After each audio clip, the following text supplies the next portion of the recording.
back here on the GSMC Football Podcast. And for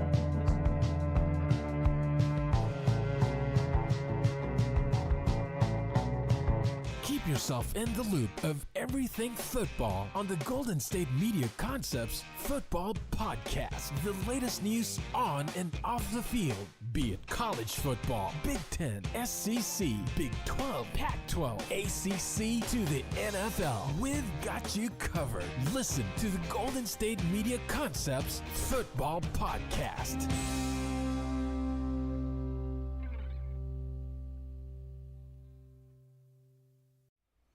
And welcome everybody to another edition of the GSMC Football Podcast, brought to you by the GSMC Sports Network. As always, I'm your host, Kenneth, and it's great to have you guys here on this Wednesday, October 2nd. We have a lot to cover on the show today. Before I get into that, just want to remind you guys, as always, to tip or donate and get your comments recognized.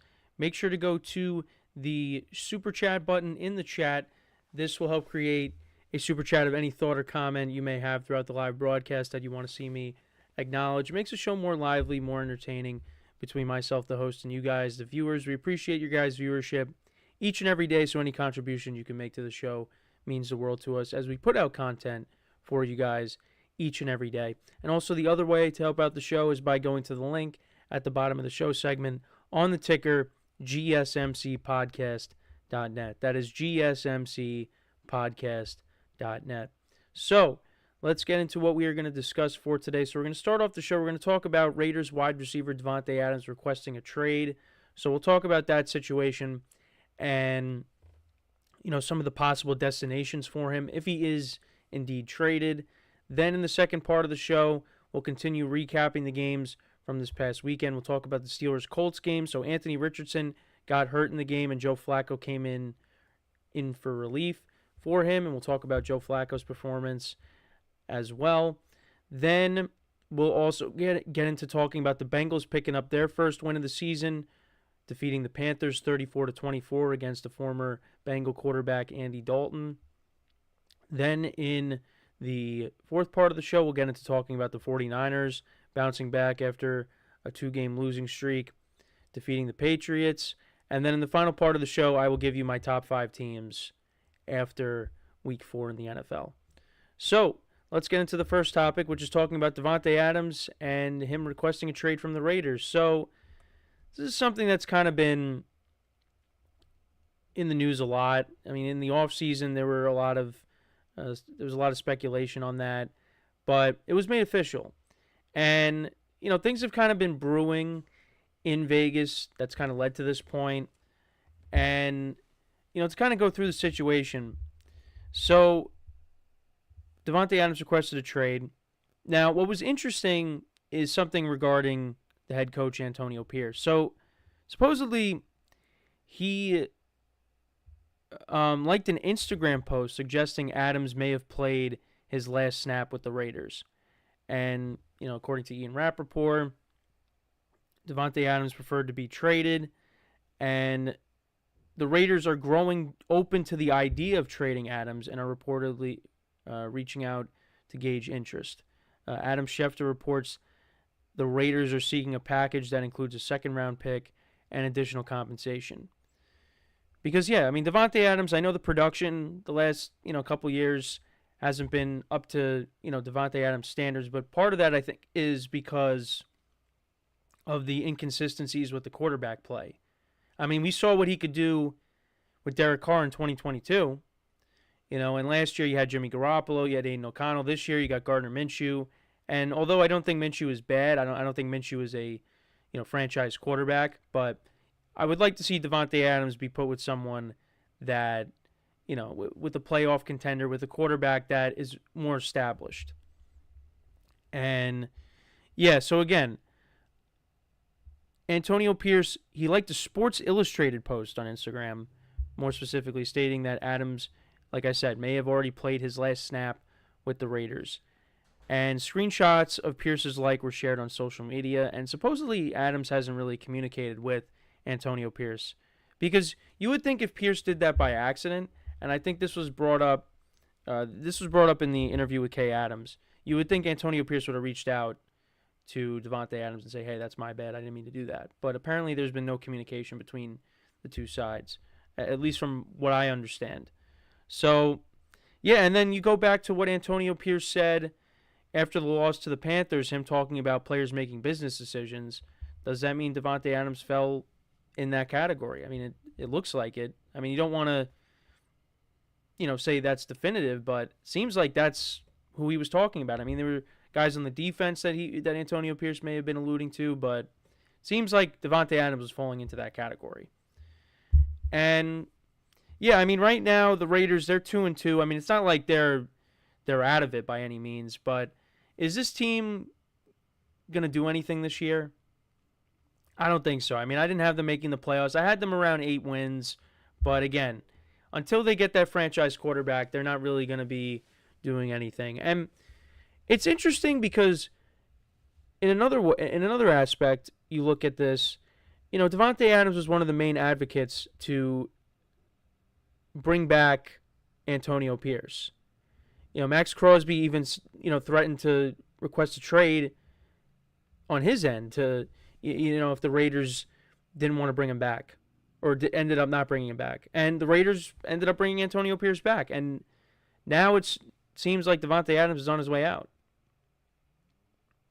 So I thought that was also interesting too, that he was one of the main he was one of the main people that spoke up and said, hey, I want him back.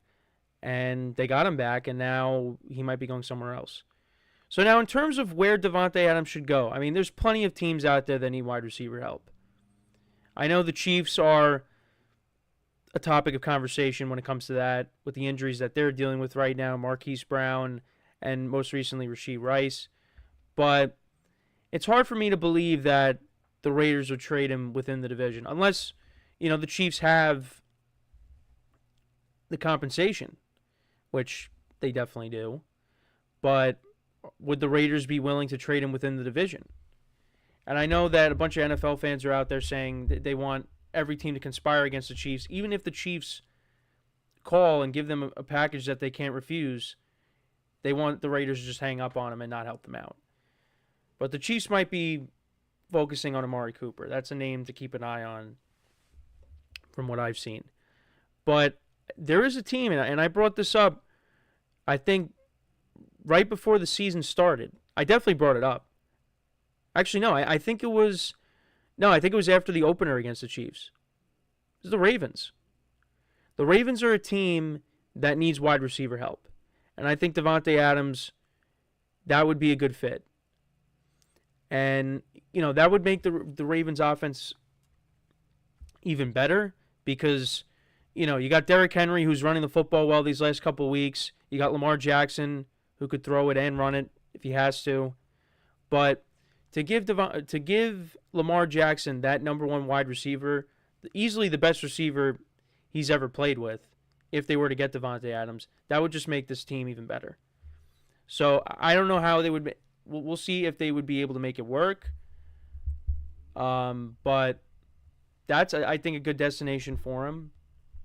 I know we mentioned the Chiefs, but again, I don't know if the Raiders are going to trade him within the division, but who knows. You also have the Jets. The Jets are a team that's been linked to Adams for a while now. They tried to trade for him last year.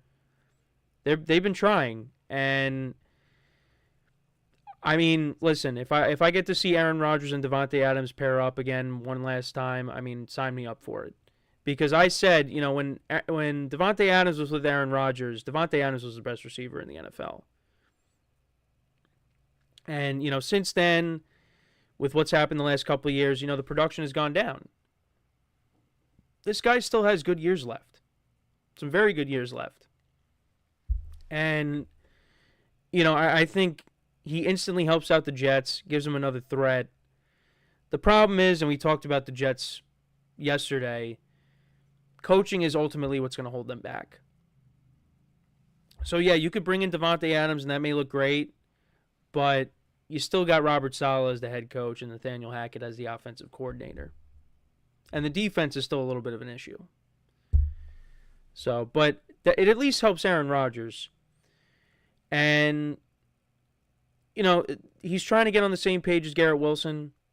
And, that would take pressure off of Garrett Wilson. Because then Garrett Wilson can slide in as that 1A number 2 or 1B number 2 receiver. And, then more of the attention goes on Davante Adams. That helps out Garrett Wilson. So, and Allen Lazard has played well this year for them. Mike Williams is kind of like that 4th receiver. That would be good for the Jets. Would they be able to make it work? We'd have to wait and see. Also, another team, the Pittsburgh Steelers. I mean, I know Steeler fans, they kind of, at least from what I've seen on social media, are a little upset that they traded Deontay Johnson because they could definitely use him. Calvin Austin, has made plays for them. George Pickens, is the number 1 wide receiver. Pat Freiermuth, we'll talk about, the Steelers in the next segment. Pat Freiermuth had a touchdown in the game on Sunday. But the Steelers need wide receiver help. That's why they tried to go out and get Brandon Ayuk, and they weren't able to do that. Davante Adams had helped them out. Look at how Justin Fields has played so far this year. The Steelers may have lost, and you put the blame on the defense, which, again, we'll get into it in the next segment. But Justin Fields played well. Passed for over 300 yards. Looked good. He has looked good so far this year. That was probably his best game. There was a turnover. There was a fumble, I believe, but played well. So, you get Davante Adams in there, that elevates that offense. Because they are lacking at the receiver position. But, yeah, it does seem like Davante Adams is going to get traded, but where is he going to get traded is the question. I would say it's either going to come down to, I'm going to say it's either going to be the Ravens or the Jets. I didn't even mention an NFC team. I mean, I would love to see him go back to Green Bay and play with Jordan Love, but I don't know if they necessarily need him. They got a lot of young receivers there that are playing well. Jaden Reed has gotten off to a good start. Dontavian Wicks had a big game as well. Christian Watson's going to miss some time, and you got Romeo Doubs. So, they're kind of set at receiver, but, I mean, if you bring in Davante Adams, that only makes your team even better. I mean, any team that adds Davante Adams makes your team better. But definitely wants to go to a contender, and I think I would lean towards the Ravens, but, we'll see what happens. But let me know what you guys think about this whole situation. Let me know in the comments. My prediction is he's going to end up as a Raven. That's my prediction. Might be wrong, but my top 2 are the Ravens and the Jets. So, all right. So with that being said, we're going to take our first break, and then when we come back, we will discuss the Steelers-Colts game. We'll talk about Anthony Richardson and his injury, and Joe Flacco coming in relief for him, and what Joe Flacco was able to do to help the Colts defeat the Steelers 27-24. So, we'll be right back. We're going to take a break now, so stick around. We'll be right back here on the GSMC Football Podcast. I feel like I'm losing my mind. Is everybody in the world blind? Please, Lord, give me a sign, a sign. I feel like I'm losing my mind. Is everybody in the world blind? Please, Lord, give me a sign, a sign. I wanna be the greatest. Everybody on the fake shit. I look around and feel like everybody is the fakest. I make this every day and I'm impatient, hoping one day I blow up from the basement. Statement, the top is so vacant. I don't hear shit that I think is amazing. Waiting for my day when I'm playing sold out shows for 1,000 faces. Hey, give me that crown, get in my way and to be put down. It ain't your place, all this my town. If I want that shit, then I'll get it right now. I'm losing it, the noose it fits. I'm losing shit, a stupid myth. You choose to live or choose to dip. You choose to fight or lose your grip and lose a gift. Oh. I feel like I'm losing my mind. Is everybody in the world blind? Please, Lord, give me a sign, a sign.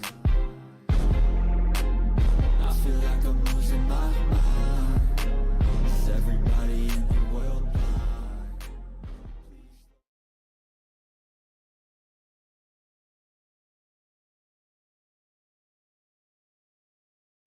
All right, and we are back here on the GSMC Football Podcast. And for the second part of the show, we will now get into talking about the Colts and them picking up a win over the Steelers. The Steelers suffering their first loss of the year. So we'll get into that. But I did want to bring up that earlier in this game, Anthony Richardson did leave with an injury, a hip injury. He's dealing with a hip pointer, and he's been evaluated during this week, and he's viewed as day-to-day at the moment. So that's, I guess the best case scenario, because, of course, last year he got hurt with the shoulder injury, and then he was out pretty much the whole year. Really didn't get to see him play. And this is the problem with him, though, is, running with the football, can he be able to protect himself? And, we're fortunate that it doesn't seem like this is going to be a long-term injury. But, again, this is kind of a repeat of last year.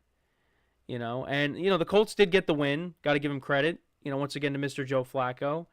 But, yeah, you don't want to see your franchise quarterback continue to get hurt and not be able to protect himself. And that happened in this game as well. But you know what? It is a part of his game. You're not going to completely take that away, but you got to find a way where he can, minimize the hits. And, again, it's kind of hard because, look at Josh Allen. Josh Allen's, similar play style. He's going to barrel over people. But the Colts got to figure something out there because you don't want him to really get hurt and then he's out for an extended period of time. So we'll see if he ends up playing, but I did want to bring that up. So let's kind of go through the game summary. So I was a little surprised by the Steelers' defense because the Steelers' defense did not play well in this game. Even when Anthony Richardson, was doing good before he got hurt. But even when Joe Flacco came in, they just still couldn't get anything going. The Steelers' defense, they couldn't stop anything. I did want to acknowledge before we get into it, Anthony Manzano in the chat, a show regular. He said, how much realistically can the Raiders get for Davante Adams? He hasn't been performing that well the past couple of seasons. Well, I said it before. I blame it on the quarterback play. Davante Adams I still think is a very good receiver, and I think in the right situation, he will be back to producing like how he did in Green Bay and with Derek Carr. So, and he also said that's the issue with these purely running quarterbacks that can't throw. They don't last that long in the NFL. Well, I think Anthony Richardson does have arm talent. You see some of the throws that he makes, it's very impressive. It's kind of a mental thing with him because, some of the turnovers look bad, like against the Bears. Like he'll throw that nice pass down the field to set the Colts up, and then he'll throw that bad red zone interception. I think Anthony Richardson has a ton of arm talent. But the difference between Josh and Anthony is Josh is 235, and Anthony, and I'm being generous, is maybe 215 to 225. Okay, that is also a good point. But like I said, they got to figure out how to work around this because you don't want to take that away from Anthony Richardson and make him a pure pocket passer because running with the football is part of his game. But they got to figure something out. But anyways, let's kind of go through it. So first play of the game, Anthony Richardson connected with Michael Pittman for 32 yards. Then Jonathan Taylor, who also got hurt in this game, had a 14-yard run. And Jonathan Taylor from 2 yards out scores a touchdown to make it 7-0 Colts. Steelers punted. Colts, again, scored a touchdown. Anthony Richardson connected with Michael Pittman for 28 yards. There was a fumble in this game, or on this drive. It was when Richardson took off with the football, a gain of 14, and he got hurt on that play. And Flacco came in, and actually Anthony Richardson came back into the game, but then he was taken out again. Flacco then connected with Josh Downs for a 4-yard touchdown to make it 14-0. Steelers turned it over on downs, and then the Colts, another scoring drive. Matt Gay from 33 yards out kicked a field goal to make it 17-0. So it was 17-0 after the first quarter. Steelers punted, Colts punted. Then there was a fumble, and it was George Pickens. It was a completion for 10 yards. Actually, the Steelers were driving, but Pickens ended up fumbling, and the Colts got it back, but Colts didn't do anything with the ball. They ended up punting. Chris Boswell then on the Steelers' next drive kicked a 50-yard field goal. So the Steelers were down 2 scores at the half. More punts to open up the third quarter. The Steelers fumbled again. Sack fumble of Justin Fields. But then the Colts ended up missing the field goal. Then the Steelers Big play to George Pickens for 38 yards, and that set up a Justin Fields rushing touchdown. He had a couple on the day, so that made it 17-10. But then the Colts answered. They scored a touchdown. Joe Flacco connected with Ogletree for a 15-yard touchdown, so that made it 24-10. Then the Steelers answered with another touchdown drive, another Justin Fields rushing touchdown, so that made it 24-17. Colts kicked a field goal. Steelers, another touchdown drive, a 37-yard completion from Fields to George Pickens, and then later in the drive from the Colts 8, Justin Fields connected with Pat Freiermuth for an 8-yard touchdown, and that was basically it. The Steelers, unfortunately, got the ball back towards the end of the game, but on 4th and 11, Fields tried to connect with Van Jefferson, and that ended up being incomplete. They turned it over on downs, and the Colts ended up winning. And Joe Flacco on the day. I mean, how about Joe Flacco? You know, do the Browns miss him? I think the Browns miss him. And I was actually watching a video of Mike Florio and him talking about how, you know, the Browns maybe didn't want to bring back Flacco because fans will be begging for them to start him. And I do understand that. But this is what Flacco ended up doing in relief of Anthony Richardson. 168 yards, 2 touchdowns, no interceptions, was efficient. He went 16-26. Like I said, Jonathan Taylor actually got hurt in this game. So it's possible he could end up missing this week when they take on the Jaguars. Colts aren't considering injured reserve for Jonathan Taylor as I'm looking here. It's an ankle injury. But yeah, a high ankle sprain. So he could be out for a little bit. And that's a big loss. Jonathan Taylor was off to a good start. And Trey Sermon would be taking over as the lead back. Just, again, more injuries. That is literally the worst part of this game is injuries. You know, and there's been a ton of them so far. But yeah, so they could be without Jonathan Taylor. Trey Sermon would take over. But yeah, I mean, how about Joe Flacco? I mean, you know, the Browns, they let him go. The Colts end up signing him. And, you know, he comes in against a team that he knows very well. And Ben Roethlisberger was actually in attendance of this game. And, you know, Flacco was talking to him before the game. You know, those guys went at it a bunch of times. And, you know, he's still, I mean, obviously this Steelers team is a lot different than, you know, the teams that Flacco used to go against.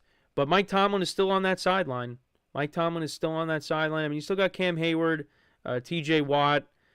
You know, was on the Steelers when Flacco was still a member of the Ravens. But yeah, it's a different Steelers team. And you know, Flacco did what he was supposed to do. And he is one of the best backup quarterbacks in the NFL right now. And you see the situations that he gets put in. You know, with the Colts, with the Browns last year. And then you look at what happened with the Jets. He was not good. I mean, I know he had that miracle win against the Browns, you know, a couple of years ago. But, you know, the Jets, he was not good. And that's an indictment on the Jets. You see all these quarterbacks that have been on the team, and they go somewhere else, and look at how they produce. The Jets have a problem. But we're not talking about them. We're talking about the Colts. And, you know, this is a big win for them.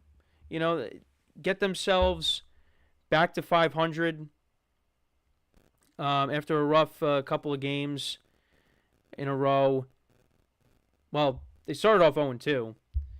I mean, Anthony Richardson played well in that game, but they lost to the Texans and then, you know, lost to the Packers and Malik Willis.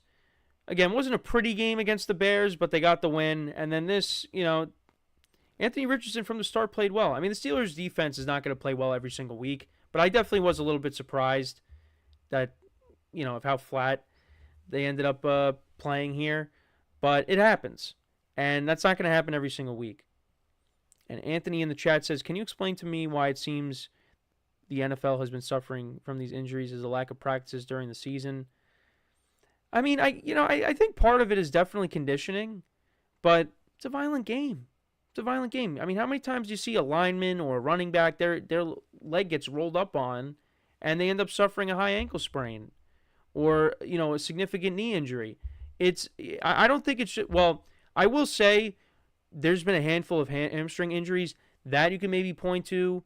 If it's non-contact, you could point to that as conditioning. But when you got guys that are suffering high ankle sprains, it's not, because of conditioning. It's because their leg gets caught underneath another player. So it's a combination of both. It's a violent game, but yeah, I mean, conditioning I think is also part of it, depending on what the injury is. And then, okay, so let's go back to the statistics for the game. So Justin Fields, again, played well. 22 of 34, 312 yards, 1 touchdown, no interception, was sacked 4 times. Steelers are a little banged up on the offensive line. That's, a problem going forward. Justin Fields was the leading rusher. 55 yards rushing for 2 touchdowns. There was no Jaylen Warren in this game. Cordero Patterson had 43 yards on the ground. Najee Harris, 13 carries for only 19 yards. Steelers got to get this running game going. It can't all just be on Fields. George Pickens, another quality game. 7 receptions for 113 yards. Pat Freiermuth had 5 for 57. Najee Harris, 3 for 54. Well, Freiermuth also had a touchdown. Fields had a couple of fumbles, only lost one. Pickens had a fumble loss in this game. Only 2 sacks in the game for the Steelers. None by TJ Watt, which was a little surprising. And then you see Joe Flacco. I have his stats here. Anthony Richardson, before he went out, got out of the game with the injury. He went 3 for 4 for 71 yards. Jonathan Taylor, 21 carries, 88 yards, and a touchdown. Leading receiver was Michael Pittman. Colts got to get him going. 6 receptions for 113 yards. Josh Downs had 8 receptions for 82 yards and a touchdown. And also, Andrew Ogletree had 1 reception for 15 yards and a touchdown as well. And like I said, Colts defense had 4 sacks. So next week, the Colts, they take on the Jaguars in Jacksonville, a team that still cannot win a game. They're 0-4. And then for the Steelers, they take on the Cowboys, a huge game on Sunday Night Football at home. So we'll make sure to preview that game on Friday. But, I mean, I'm not really too concerned about the Steelers. I mean, I was actually encouraged by, Justin Fields. So if he could play like that and the defense can, get back to how it was, the first 3 weeks, Steelers are going to be in good shape. But you could also point to the fact that the Colts defense hasn't been very good. But, they did get 4 sacks, a couple of turnovers, so that's encouraging for them going forward. But they even their record at 2-2. Steelers are 3-1. So before we go to break, I just want to remind you guys once again, tip or donate and get your comments recognized. Make sure to hit the super chat button in the chat. This will help create a super chat of any thought or comment you may want to see me acknowledge during the live broadcast. Just makes the show more lively, more entertaining between myself, the host, and you guys, the viewers. We appreciate your guys' viewership each and every day, so any contribution you can make to the show means the world to us as we put out content for you guys each and every day.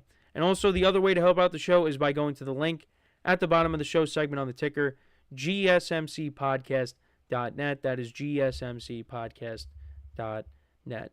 So, when we come back from our second break of the show, we will talk about the Bengals picking up their first win of the season against the Panthers, 34-24. We'll get into the specifics of it when we come back. So, with that being said, stick around, and we'll be right back here on the GSMC Football Podcast.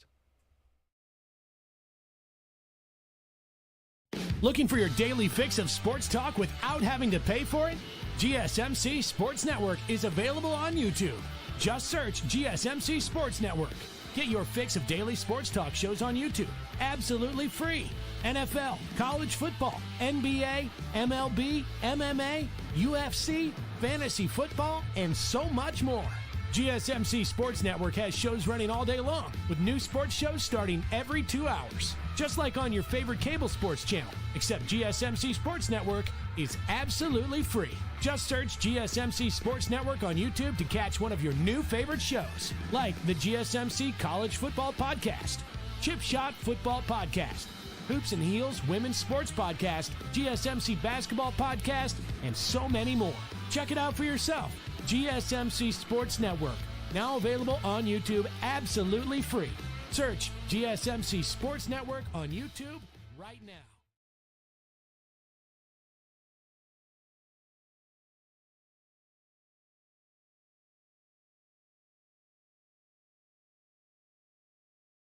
And we are back here on the GSMC Football Podcast. And for the third part of the show, we are now going to get into talking about the Bengals and them picking up their first win of the season. Before I get into that, so ESPN's NFL Instagram account posted Davante Adams.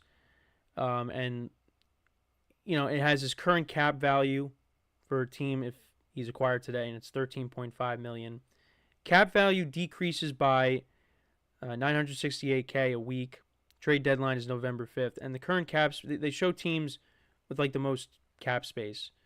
And it's the Commanders at $27.8 million, the Cowboys at $24.4 million, the Jets at $17.8 million, and the Steelers at $12.6 million. So, just something to think about. If you went to the Commanders, I mean, wow, that would only elevate that. Like I said, I mean, any team that gets Davante Adams makes them better. But you see what the Commanders have been doing these last couple of weeks, putting up a bunch of points, and then you get Davante Adams. Man, that would really accelerate the growth of Jaden Daniels even more. Because right now he's the front runner for Offensive Rookie of the Year. So, just wanted to bring that to light. But anyways, let's get into the Bengals. So, obviously, it's been a rough few weeks for the Bengals to start off the year. You lose 16-10 to the Patriots. Then you lose a close game to the Chiefs, a game that probably should have won if it wasn't for that pass interference call, which, again, was the right call. However you want to look at it, it was the right call. And then, after that, you lose that shootout to the Commanders, which I didn't really expect, at home. And the offense didn't even punt. There were no punts in the game in general. So now you take on the Panthers, who looked a little bit better against the Raiders. Well, not even a little bit. They looked a whole lot better. I mean, compared to how it was with Bryce Young, I mean, Andy Dalton came in and that team looked a lot different. So this was going to be a tough game. But the Bengals were able to get the win. They improved to 1-3 on the season. We'll kind of go through it. So Panthers got the ball, and they were driving. They got all the way down to the Bengals' 1-yard line. And the Bengals defense was able to stuff Chuba Hubbard at the 1. And that was big. That was a big stop there early on. The Bengals did punt on their first drive. However, Andy Dalton did throw a pick on the Panthers' second drive. And the Bengals, they took advantage of that. And Chase Brown from 3 yards out scored a touchdown to make it 7-0. However, then the Panthers did respond. 11 plays, 70 yards. And Chuba Hubbard from 3 yards out scored a touchdown to tie the game. Bengals, they responded on their next drive. They were trading touchdowns at this point. And then 3rd and 3 from the Bengals' 37. Burrow connected with Jamar Chase, who broke a couple of tackles and ran down the sideline and scored a touchdown. Had a couple of blockers there for him, and he was able to score. So Chase, after a quiet first couple of weeks, last 2 weeks, he's been productive. 3 touchdowns in the last 2 weeks. So getting him going is really important. However, the Panthers did respond. They scored a touchdown on their next drive. Andy Dalton connected with Xavier Legette for an 8-yard touchdown, so that made it 14-14. Then the Bengals, they responded with another touchdown. There was a 29-yard pass play from Joe Burrow to Andre Yoshivas. And then Burrow connected with Zach Moss for a 1-yard touchdown at the Panthers 1 on 3rd and goal to make it 21-14. So it was 21-14 at the half. And then the Panthers, they just took a knee to end the half. And the Bengals opened up the second half with another touchdown drive. Chase Brown from 1 yard out scored. That made it 28-14.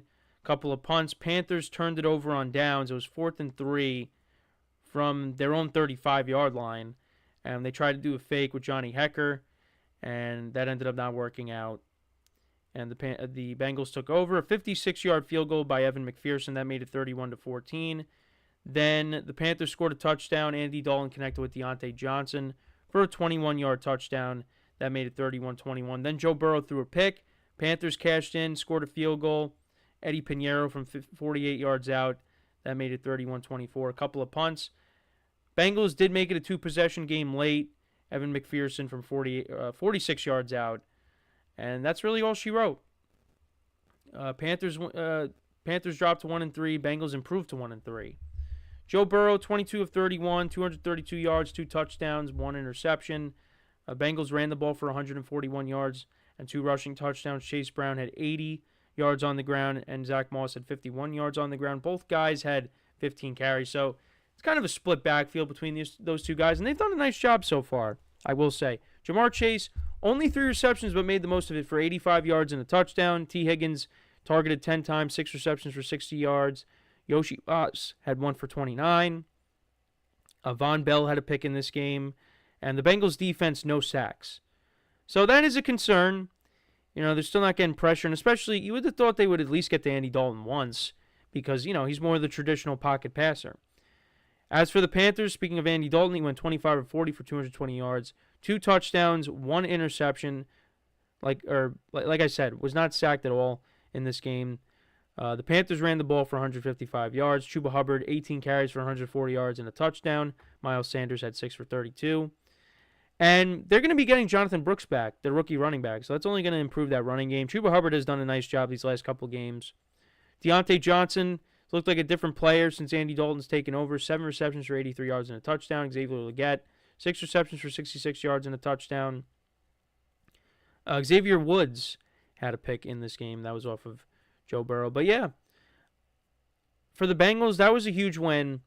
Gets them in the win column, but kind of gets back to, all right, here we go, because they take on the Ravens at home in Week 5. So that's going to be a tough game for the Panthers. They take on the Bears in Soldier Field. Andy Dalton will be facing off against another one of his former teams.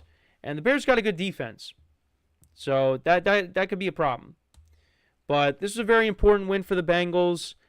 And, you just got to continue to ride this momentum into next week. But they're going up against a very good Ravens team. Now, they are at home. But, last year, the Ravens, they swept the season series. And you want to rewrite the wrong there. So Anthony in the chat says, what happened with the Bengals? They were Super Bowl contenders and a good playoff team the past 2 seasons, and now they're back to being a top 10 team in the draft.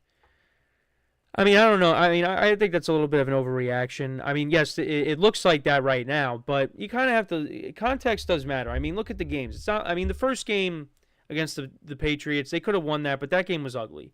And the Bengals are a team that typically starts off the year slow. And that's kind of what has been the case here. And then Week 2 should have beaten the Chiefs. A couple of plays go differently. They win that. 38-33 against the Commanders. Your offense didn't punt. That was on your defense. And then you get the win here. My concern with the Bengals, I think, is the defense. That is a problem. You gave up 24 points to the Panthers. I know with Andy Dalton they've looked better, but the defense has got to start playing better. And they didn't get to Andy Dalton at all. They didn't sack him once. They're missing a couple of key guys on the defensive line. So you hope to get those guys back. But yeah, no, it's just the Bengals still have some issues. Now if you could go and beat Baltimore this upcoming week, that would be a statement win. That would really declare that the Bengals are back. But you go and lose that game and you drop to 1-4, it's going to be tough. But I did bring up last week, the last 0-3 team that made the playoffs was the Houston Texans, which was back in 2018, 2019. So you got that. And then also, look at the Chiefs that 1 year with Alex Smith. They started off the season 1-5, and they made it to the divisional round of the playoffs. So it's doable. It's not common, but it is doable. And I do believe that the Bengals, they can get this thing right, and I still think they can make the playoffs. But, they got a lot of work to do. But this is at least a step in the right direction. You're getting Jamar Chase going. You got T. Higgins back. The running backs that you got coming out of the backfield have done a nice job so far. You got to protect Joe Burrow and play good defense. And Burrow, has been playing better. So, that's kind of where they're at. They've lost guys over the years. And it's not the same team that went to the Super Bowl.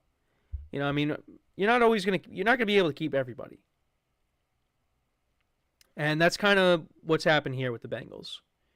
They've lost some guys, and they got to make it work with what they have. And again, it's going to be very interesting to see what ends up happening after the season with T. Higgins and Jamar Chase.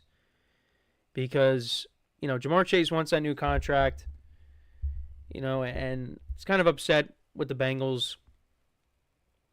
I mean, at this point, these last couple weeks have been good for him. Go out there and continue to play well, because the Bengals will give you that contract. I really have a hard time seeing them letting go of both T. Higgins and Jamar Chase, because they would be making a huge mistake if they did that. My mindset all along has been, let T. Higgins walk. Whether you trade him, whatever the case may be, he's going to be the odd man out. Jamar Chase is going to be the guy that they pay. But who knows? It could be the opposite. But it was interesting because Jamar Chase, saw what was going on. He had 2 years left on his rookie deal, and he wanted a new contract. So that kind of put the Bengals in a tough spot. So we'll see what happens with that. But, at least for now, the Bengals can enjoy this win, and then you got to focus up for next week because you're going to be taking on the Ravens. We're coming off of a huge win over the Bills. Ravens may be looking like they found their groove. So, we'll see how that game goes. That's one of the biggest games of the weekend. There's a lot of big games this weekend. You got that game. You got Stephon Diggs facing off against the Bills. The Sunday night game. There's several games. I mean, the game in London I think is huge for the Jets going up against the undefeated Vikings with Sam Darnold facing off against his former team once again. He's already 1-0 against them. He beat them when he was with the Panthers. Now, he's facing off against them with arguably the best team in football right now. So, yeah, it's going to be interesting this weekend. And obviously, we will preview it all on Friday. But let me know what you guys think, though, about this game for the Bengals. What were your takeaways from it? That was a game they needed to win. And the Panthers, with Andy Dalton, it's different, man. They're more competitive.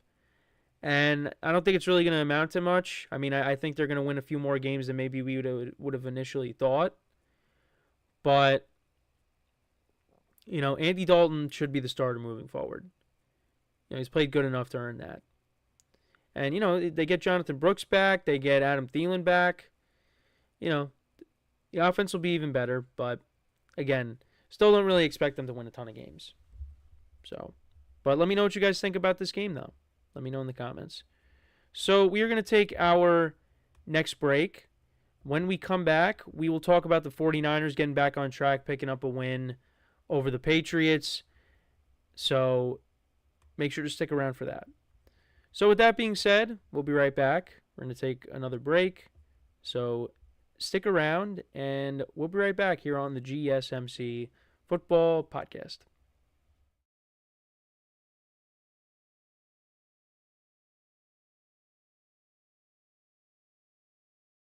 For the best and latest podcasts available anywhere, go to the podcast app on your cell phone and type in GSMC to access free content-rich podcasts on health and wellness, book reviews, sports, entertainment, relationships, social media, movies, technology, finance, and even weird news. Subscribe and download the GSMC Podcast Network's family of shows, available everywhere podcasts are found.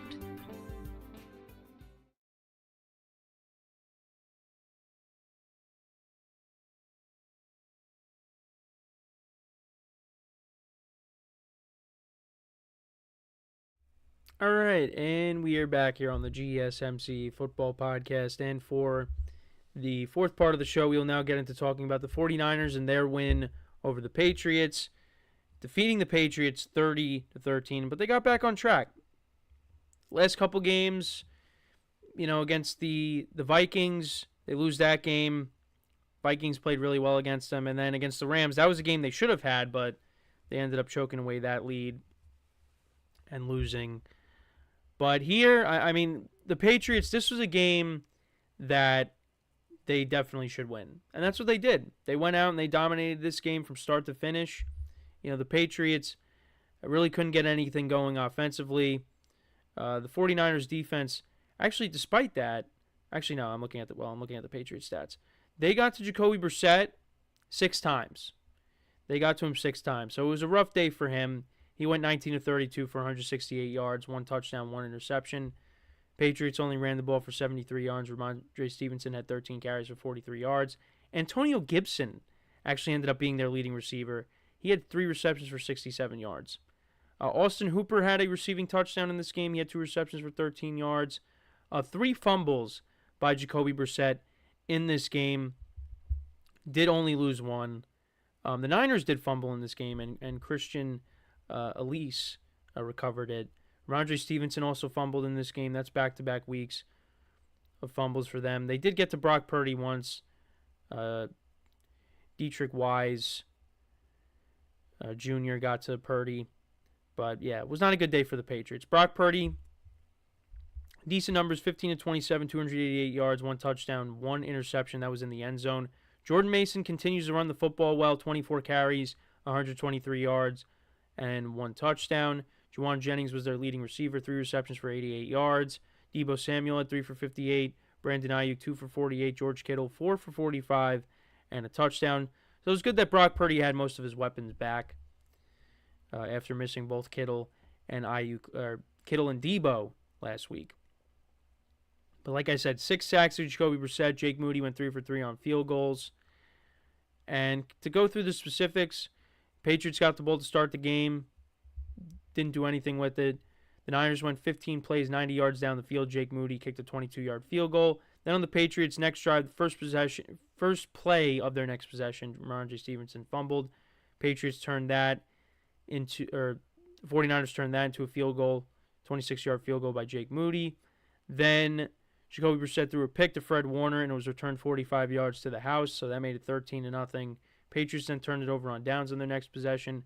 Niners scored a touchdown. That was the George Kittle touchdown from 12 yards out. I mean, he basically mossed 3 Patriots players on this touchdown. So it was 20-0, and then it was 20-3 at the half. However, the Patriots did open up the second half, scoring a touchdown, 5 plays, 27 yards.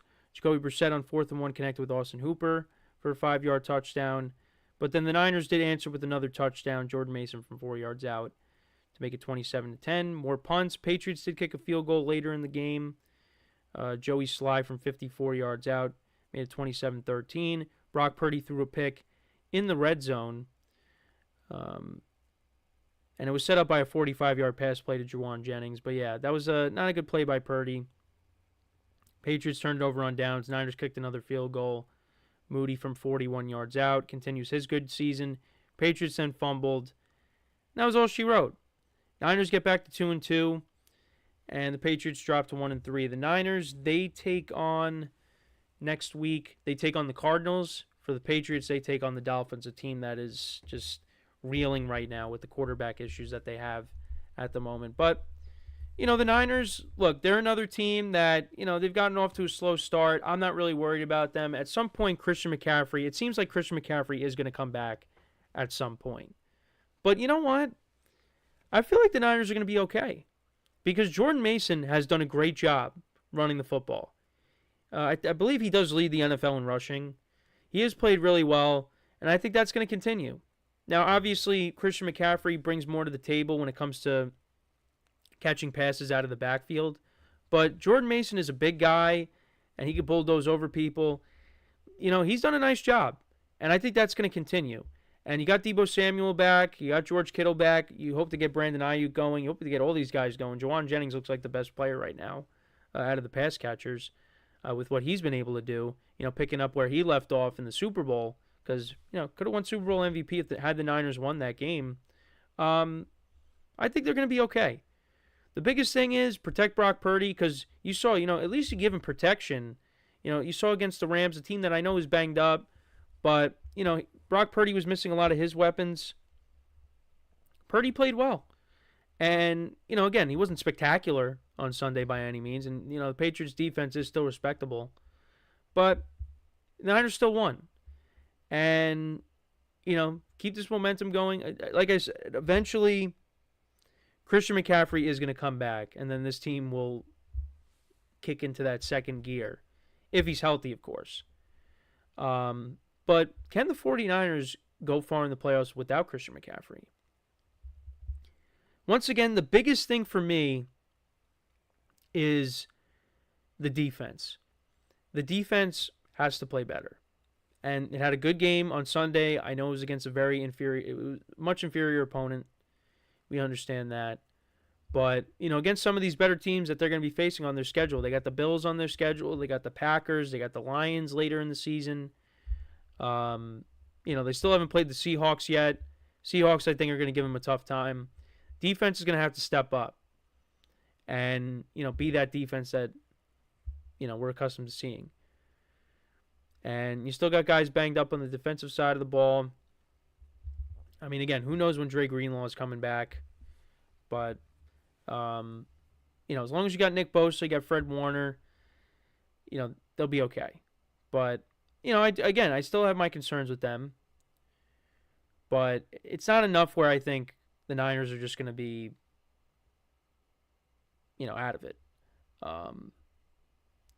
They're gonna be a team that makes the playoffs. I think they're gonna get things right, and now they're one game back of the Seahawks for the division lead. They're gonna figure it out. So I just looked up, Dre Greenlaw. Kyle Shanahan a week ago said there's no timetable for Dre Greenlaw's return, and he's a huge player on that defense. So you're hoping maybe they get him back mid-season, maybe after that.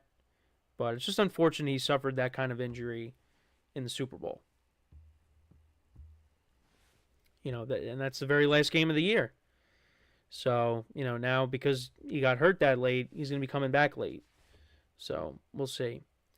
But, 49ers, they get back on track. They take on the Cardinals, a team that's kind of reeling these last couple of weeks. But it is a divisional game. So, we'll see how it goes. Cardinals can put up a lot of points against the Niners. They've done that. Last year they did.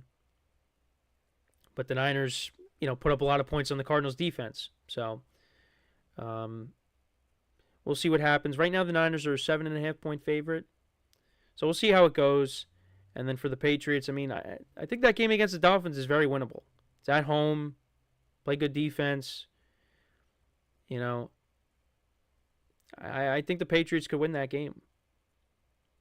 But you just feel bad for Jacoby Brissett.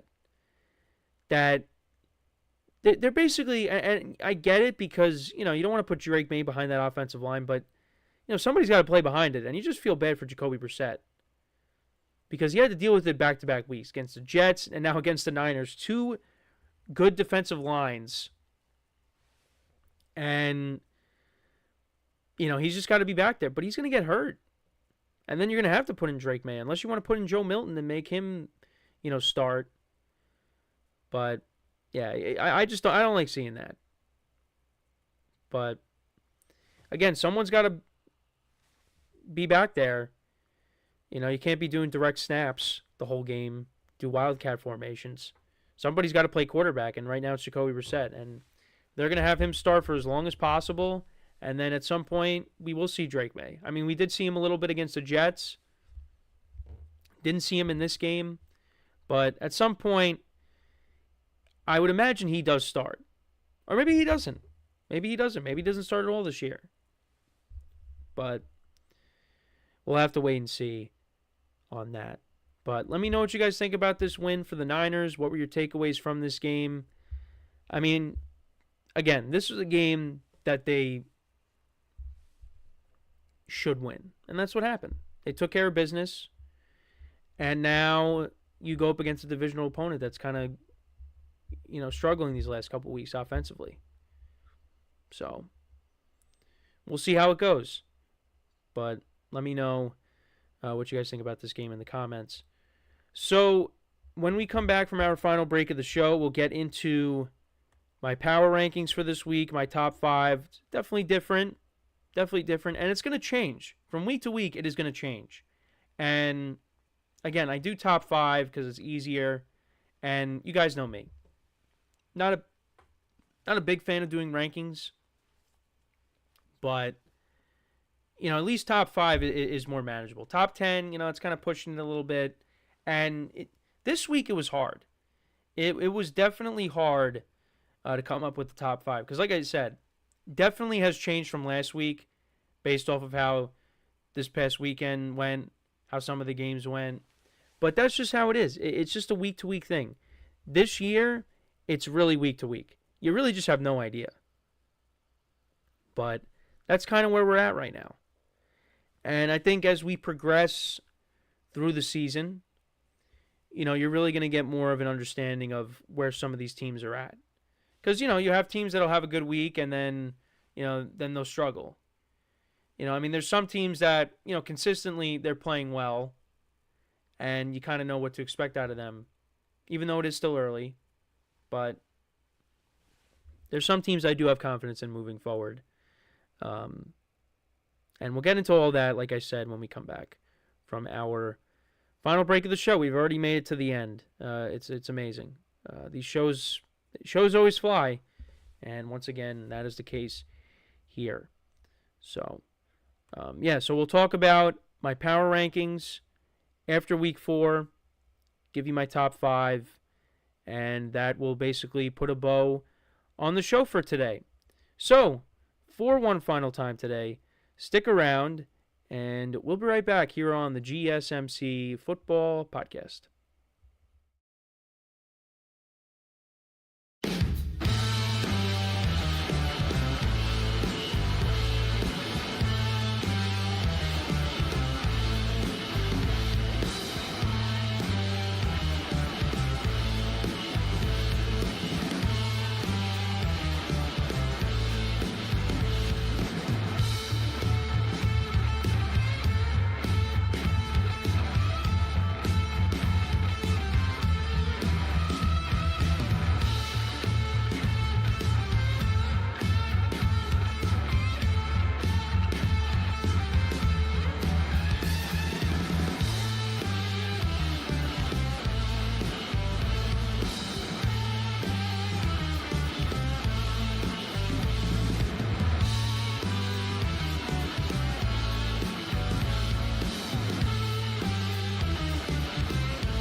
And we are back here on the GSMC Football Podcast. And for the final part of the show, we'll get into talking about my power rankings for this week, my top 5 teams after week 4. So a couple things, more Davante Adams stuff.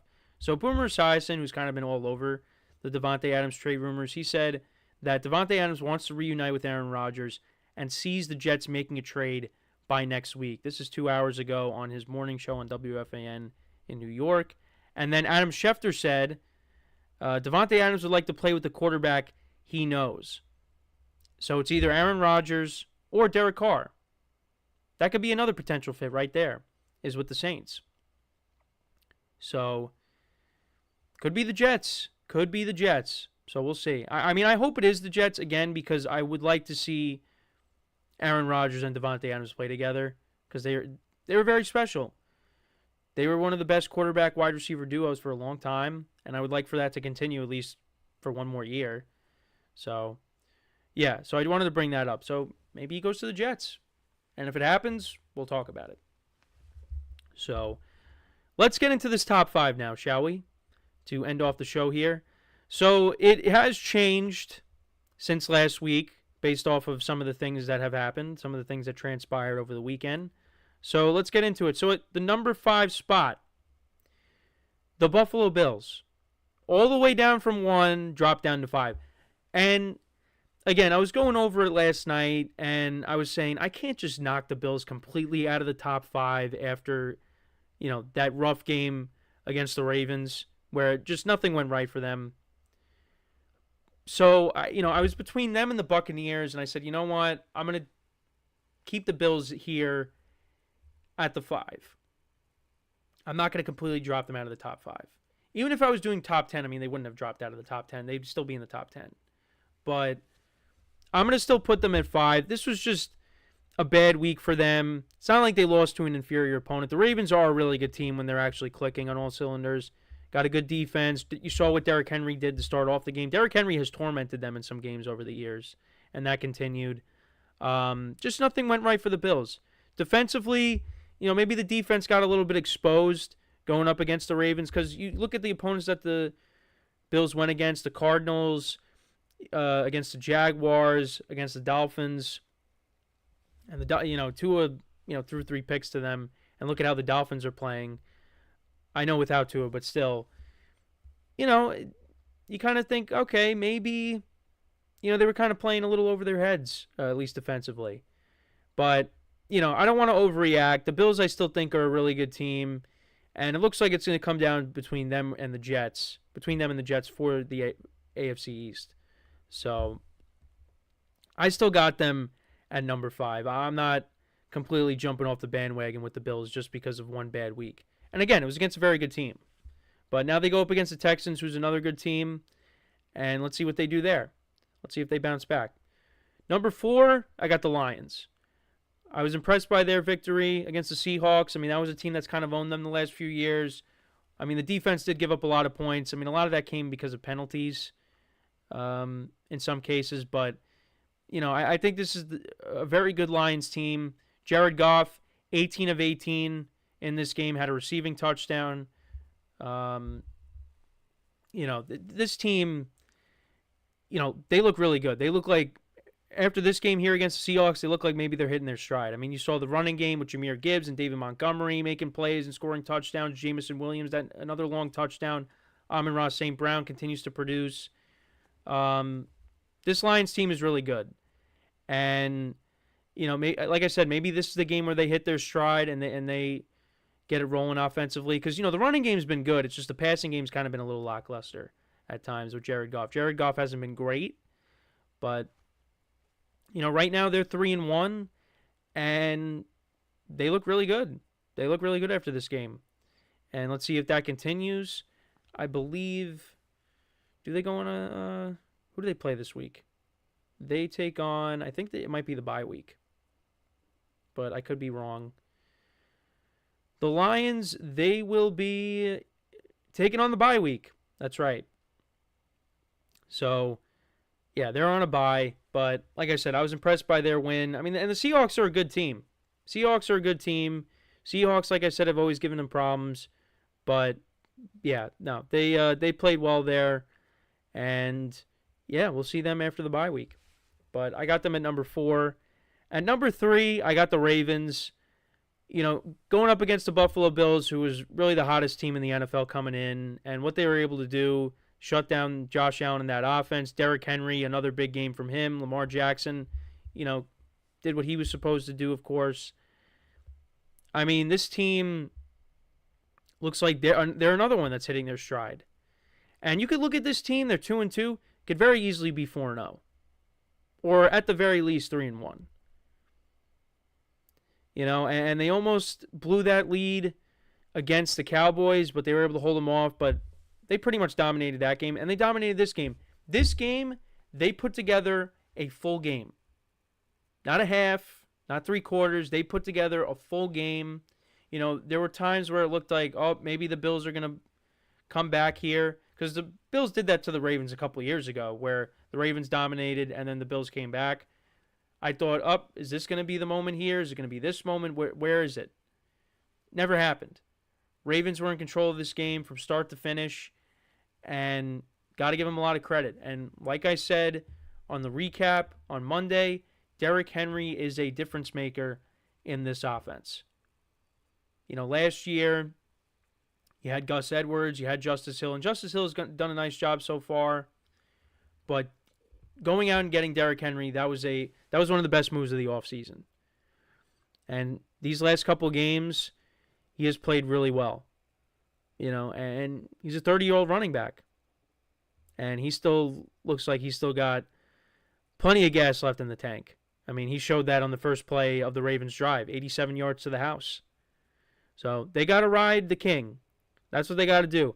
I mean, you would like to see the Ravens be better at throwing the football as well.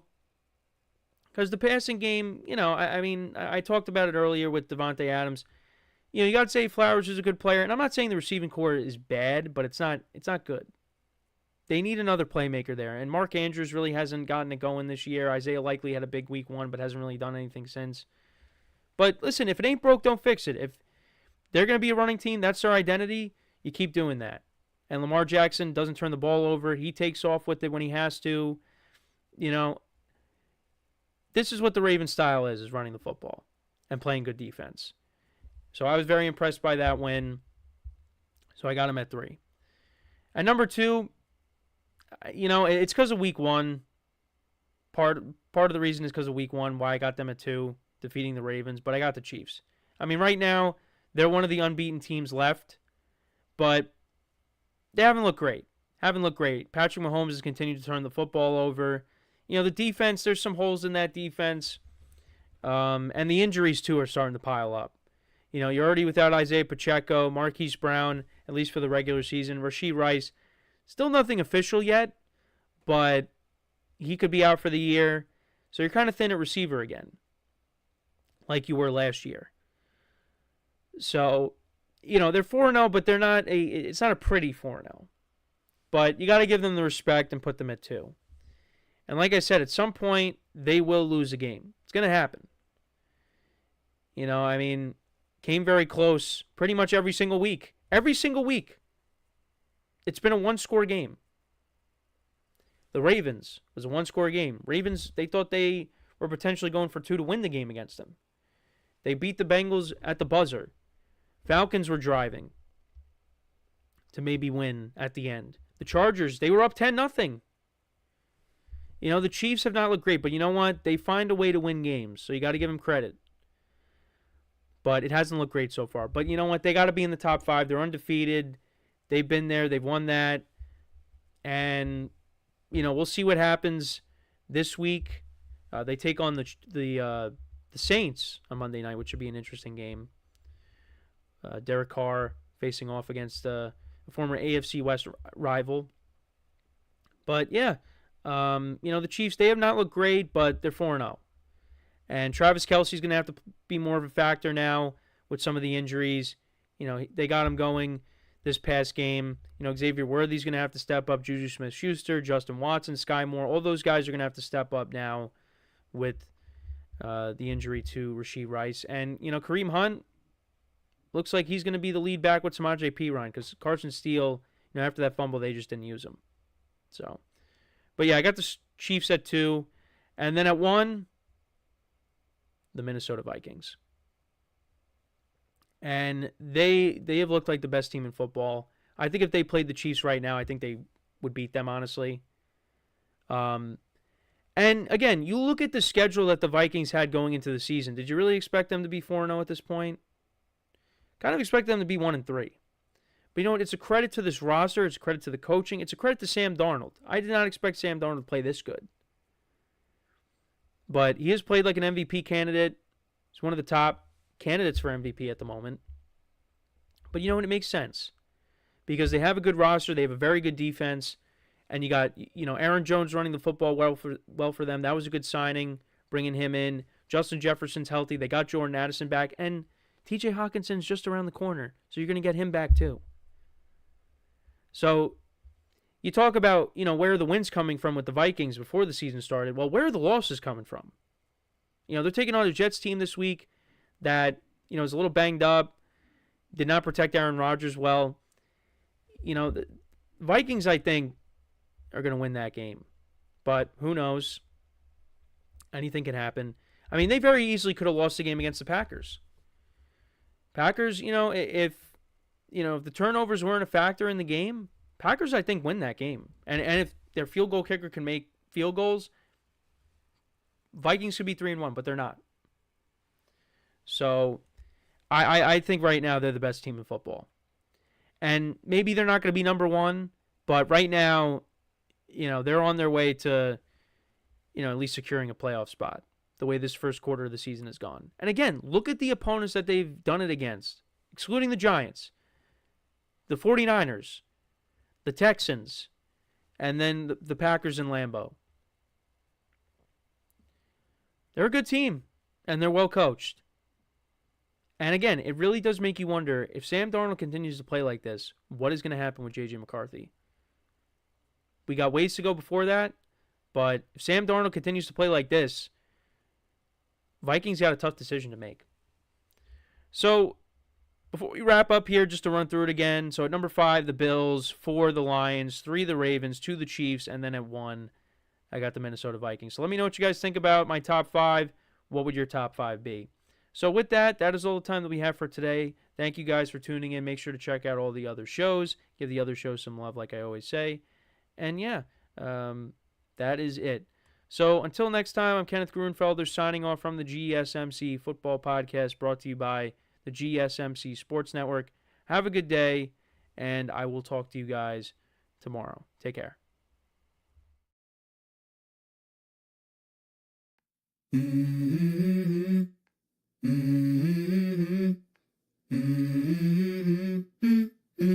Let's go.